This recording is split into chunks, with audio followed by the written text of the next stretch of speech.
and I'd like to address it to you because I think you've actually had a fair bit of point-to-point contact with victims. I think we've spoken a lot and at length about the suffering of women.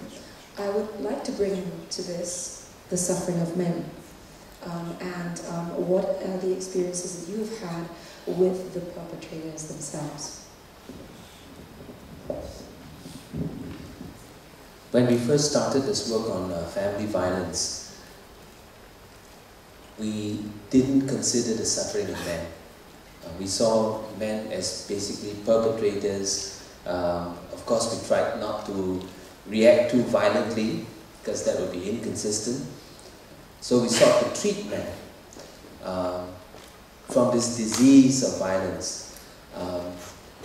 But as we got deeper into the work, we realized that men are as hurt by the experience of hurting others. Now, I certainly am not going to say that the hurt that a man, a rapist, would feel is in the same measure as his victim. There's no comparison to that. But I think you've raised a very good question, and that is, what happens to the husband as he does this deed against his wife, against the family members that he is supposed to love, is supposed to protect, is supposed to take care. And there's a violation of the relationship, and there's a destruction of the relationship.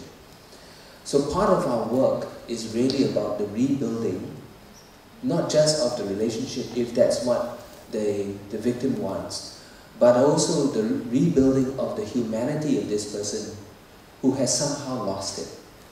And that can be a very difficult process.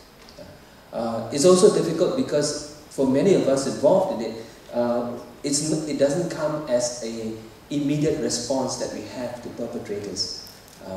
I like the point that Brahma made, that our immediate response to perpetrators is really to throw the book, to increase the punishment.